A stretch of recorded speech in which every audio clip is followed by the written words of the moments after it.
apakah benar kamu pernah ngata-ngatain Koruben Cong di depan anak-anak? Itu dari berita yang kita dapat. Kembali lagi di channel kita Congor TV lah. Sebelumnya terima kasih yang sudah subscribe. Semoga dilancarkan rezekinya, kesehatannya, dan diberkahi selalu. Amin ya rabbal alamin.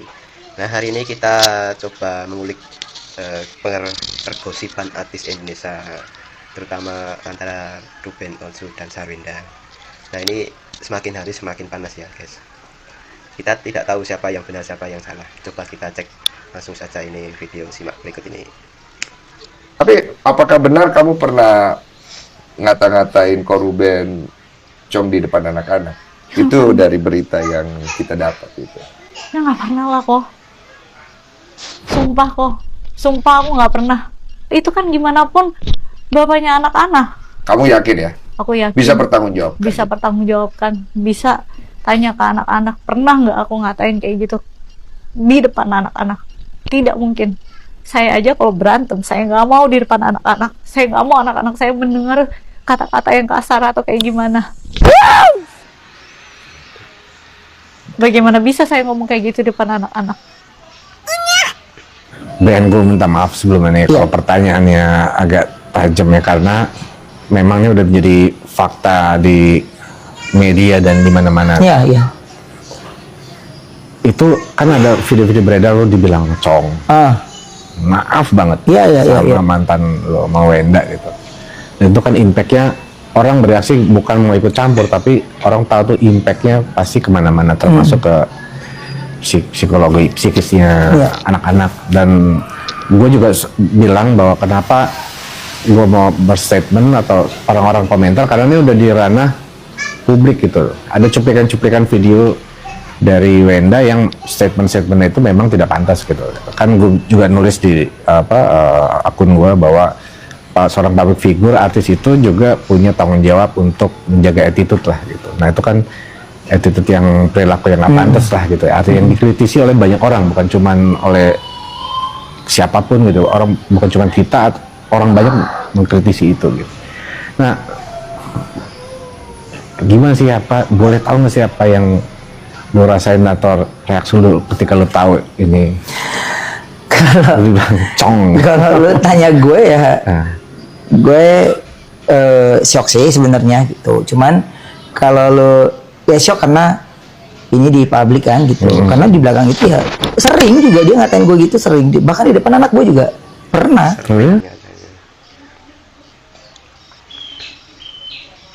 Iya, jadi gue cuman aduh, harusnya udah biar itu menjadi pribadi aja gitu. Kalau lo menganggap gue seperti itu gitu, tapi lo kenapa lo lakukan hal itu gitu, itu doang sih gitu.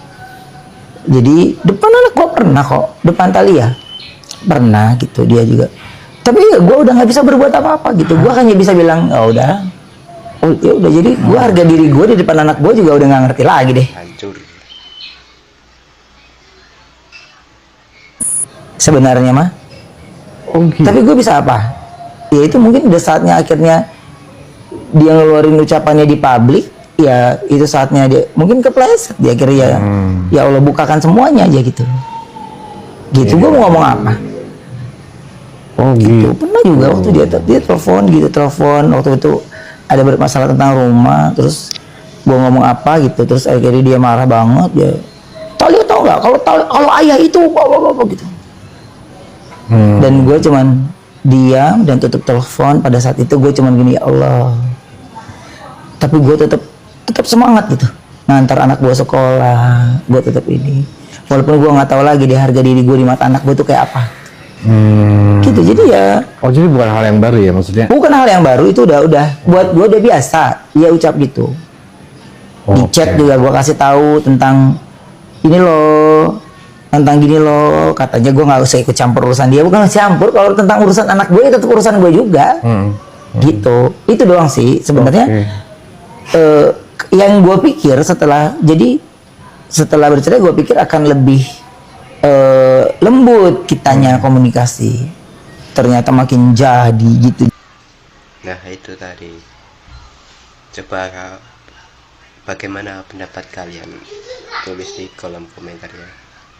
Ini klip satu lagi coba kita simak ya, tentang nafkah. Apakah si SW atau RO yang benar? Kita tidak tahu. Kita simak berikut ini. Tapi masalah nafkah berhenti ini dipermasalahkan nggak sama Sarwenda? Kan bukan dipermasalahkan aja, kan dia udah preskon tentang hal itu. Faktanya klien kami sejak akhir tahun 2025 sampai 2026 saat ini justru klien kami yang membiayai biaya pemeliharaan anak-anak, biaya sekolah, les-les atau bimbingan belajar, dan kalau ada anak-anak yang sakit ke dokter, itu bahkan klien kami. Dalam preskonnya dia hanya menyampaikan bahwa sudah tidak dinafkahin. Nafkahi, iya. Dengan poin apa? Nggak ada poinnya. Bahwa dia sudah dinafkahi lagi sama Ruben, hanya itu aja. Ruben lalai. Dan kok Rubennya mengakui bahwa memang dia sudah berhenti Memang saat ini kita belum membayarkan apa-apa. selama 6 bulan. Iya, kan ada alasannya. Iya, iya. Kan nggak mungkin ada asap tanpa ada api. Iya. Nah, jadi di sini kan udah jelas nih, ya.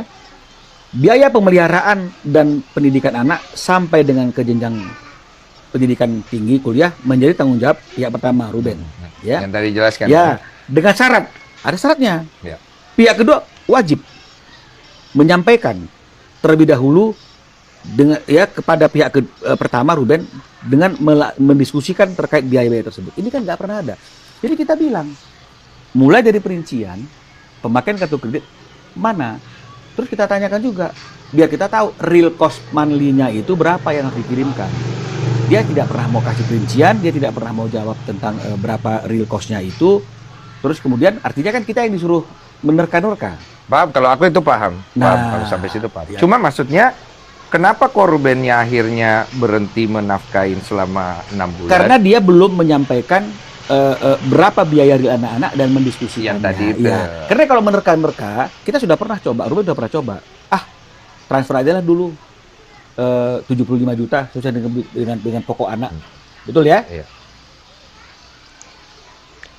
Itu tadi klip dari pengacara dan klarifikasinya seperti tadi. Menurut netizen, bagaimana pendapat kalian? Tulis di kolom komentar ya.